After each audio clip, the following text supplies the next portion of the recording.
Hi guys, welcome back to my YouTube channel. हम पढ़ रहे थे 1857 की क्रांति राजस्थान के संदर्भ में। आज हम उसी को आगे बढ़ाते हैं और पढ़ते हैं कोटा में क्रांति के बारे में। तो चलिए शुरू करते हैं।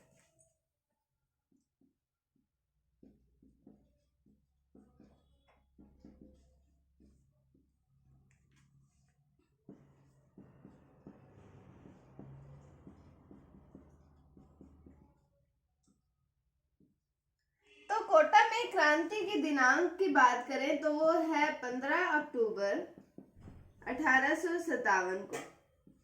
15 अक्टूबर 1857 ये था धनतेरस का दिन।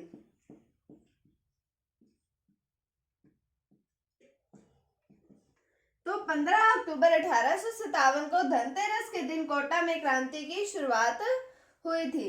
यहाँ पर कोटा में कोई सैन्य छावनी नहीं थी, इसलिए यहाँ पर जो विद्रोह हुआ था वो जनता के द्वारा किया गया था। इसलिए इसे कहा जाता है जन क्रांति या जन विद्रोह। क्या कहा जाता है कि यहाँ पर कोई सैन्य छावनी नहीं थी,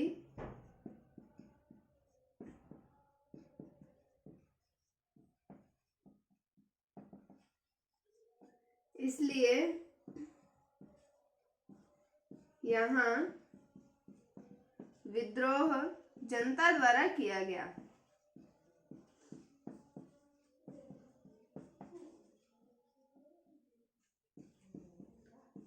इसलिए इसे क्या कहा जाता है? जन क्रांति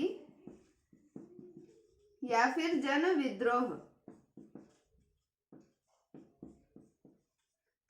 अब हम राजस्थान की बात कर रहे हैं, तो राजस्थान में सर्वाधिक क्रांति कहां पर हुई थी? कोटा में ही हुई थी। तो राजस्थान में सर्वाधिक क्रांति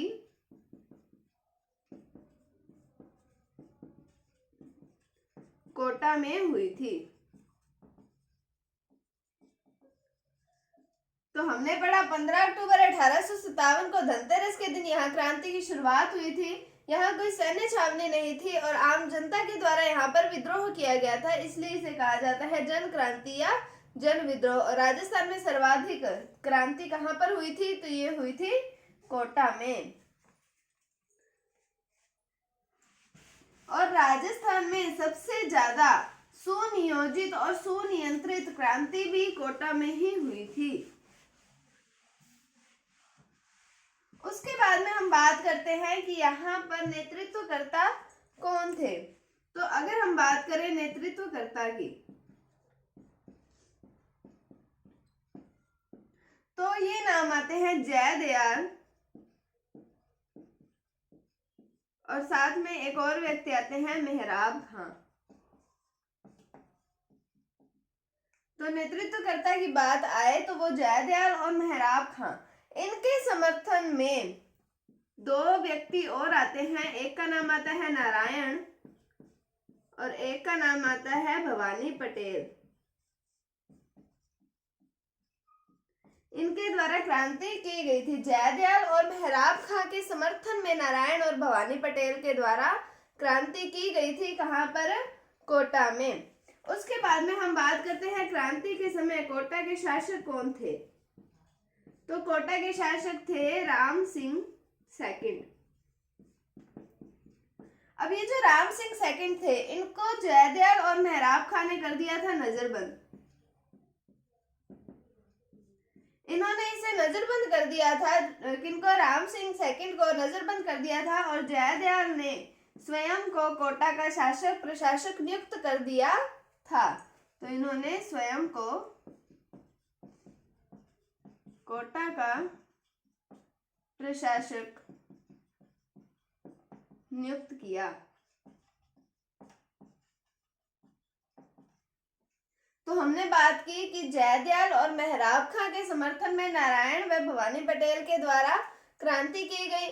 कहां पर की गई? कोटा में। फिर कोटा के शासक की बात की, उस समय कौन थे? राम सिंह सेकंड थे। इनके द्वारा राम सिंह सेकंड को किया गया नजरबंद और जयदयाल द्वारा स्वयं को कोटा का प्रशासक नियुक्त कर दिया गया था।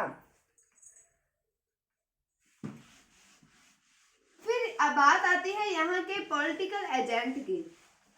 तो यहाँ के पॉलिटिकल एजेंट का नाम आता है मेजर बर्टन। तो यहाँ के पॉलिटिकल एजेंट का नाम क्या आता है? Major Burton. अब बात करें कि जो क्रांतिकारी थे उन्होंने मेजर बर्टन, एक तो है मेजर बर्टन और एक है सिलेंडर क्वांटम। सिलेंडर क्वांटम या इन्हें क्वांटम कहा जाता है, इनकी हत्या कर दी थी। और जो मेजर बर्टन की गर्दन थी, इनकी गर्दन काटकर जुलूस निकाला था कोटा शहर में। तो पॉलिटिकल एजेंट की बात की हमने, तो मेजर बर्टन, तो और क्रांतिकारी ने मेजर बर्टन और सिलेंडर क्वांटम के हत्या कर दी थी और मेजर बर्टन की गर्दन को काटकर पूरे कोटा में इनका जुलूस निकाला था।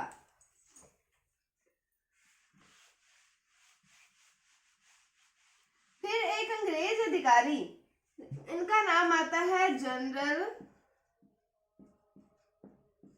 रॉबर्ट्स। जनरल रॉबर्ट्स, इनका साथ दिया किसने? करौली के मदन पाल ने। कहाँ के हैं? करौली के शासक हैं ये। करौली के शासक मदन पाल की सहायता से इन्होंने यहाँ पर क्रांति का दमन किया।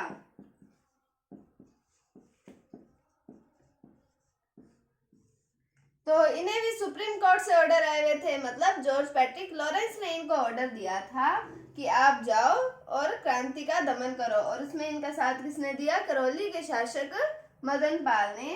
तो पूछा जाए कि कोटा में क्रांति का दमन किसके द्वारा किया गया, तो जनरल रॉबर्ट। और इनका साथ किसके द्वारा दिया गया? करौली के शासक मदन पाल के द्वारा।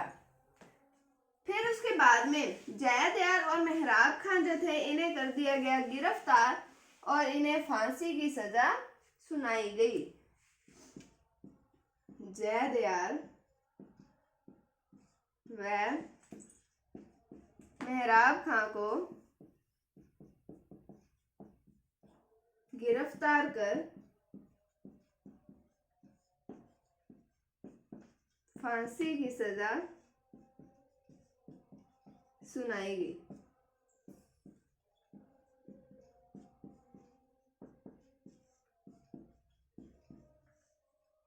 फिर हम बात करते हैं कि मदन पाल ने साथ दिया अंग्रेजों का। मदन पाल कौन थे? करौली के शासक। तो उनको अंग्रेजों द्वारा उपाधि भी प्राप्त होगी। तो मदन पाल को अंग्रेजों द्वारा GCI की उपाधि दी गई और इनको तोपों की सलामी की संख्या जो थी वो बढ़ा दी गई थी। कितनी बढ़ा दी गई थी? इनको पहले दी जाती थी 13 तोपों की सलामी, फिर इनकी बढ़ाकर कर दी थी 17। 13 इनको दी जाती थी और बढ़ाकर कर दी थी 17। और जो राम सिंह सेकंड थे, उनकी जो तोपों की सलामी थी उनको कर दिया था 17 से 13। किनकी बात कर रहे हैं हम? राम सिंह सेकंड की। और अब हम अगर इस GCI का मतलब भी पता होना चाहिए, इसकी फुल फॉर्म क्या है, तो वो है grand commander state of India. Grand commander state of India GCI की फुल फॉर्म है। मदन पाल को अंग्रेजों द्वारा GCI की उपाधि दी गई और इनकी तोपों की सलामी की जो संख्या थी वो 13 से कर दी गई थी 17, मतलब बढ़ा दी गई थी, इंक्रीज कर दिया। और जो राम सिंह सेकंड थे, इनकी तोपों की सलामी की संख्या घटा दी गई थी, 17 से कर दी थी 13, डिक्रीज कर दी थी इनकी सलामी की संख्या। अब बात करते हैं हम मेहराब खां की। तो 1857 की क्रांति के समय मुस्लिम शहीद, राजस्थान के प्रथम मुस्लिम शहीद की बात की जाए तो वो कौन है? मेहराब खां।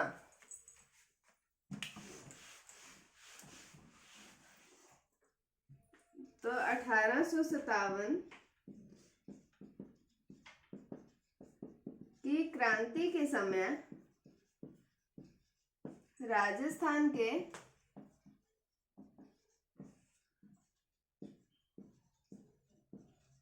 प्रथम मुस्लिम शहीद कौन है? ये मेहराब खां। ये क्वेश्चन इंपॉर्टेंट है कि 1857 की क्रांति के समय राजस्थान के प्रथम मुस्लिम शहीद कौन थे? तो वो थे मेहराब खां। ये थी कोटा में क्रांति। अब हम दो छोटे छोटे क्षेत्रों में हम क्रांति की बात कर लेते हैं, फिर ये हमारा टॉपिक कंप्लीट हो जाएगा। हम पढ़ते हैं पहले भरतपुर में क्रांति।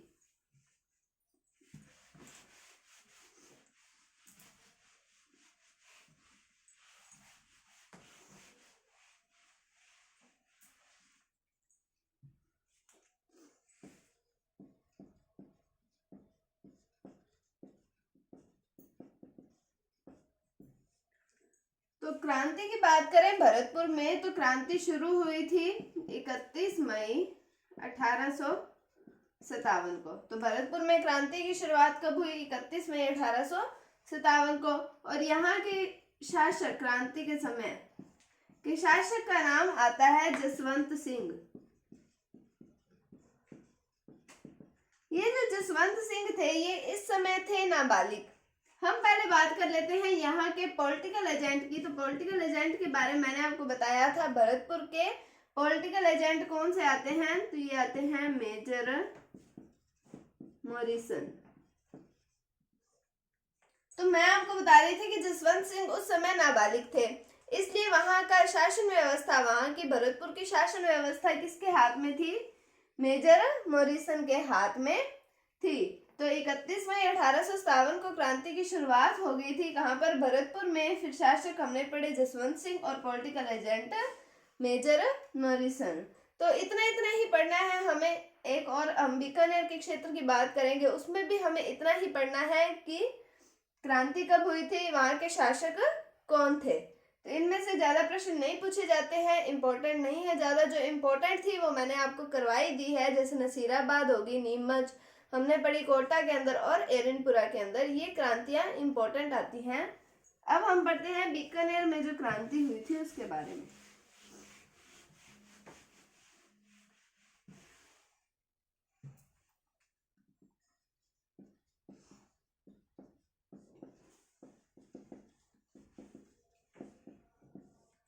तो बीकानेर में भी क्रांति के समय हम शासक की बात करते हैं, तो यहाँ के शासक आते हैं सरदार सिंह। इन्होंने क्रांति के समय साथ दिया अंग्रेजों का। फिर क्रांति के समय बीकानेर के शासक सरदार सिंह के द्वारा जो सेना थी वो राजस्थान से बाहर भेजी गई अंग्रेजों की सहायता के लिए। तो हम ये लिख सकते हैं, क्रांति के दौरान बीकानेर के सरदार सिंह राजस्थान के एकमात्र शासक थे जिन्होंने अंग्रेजों की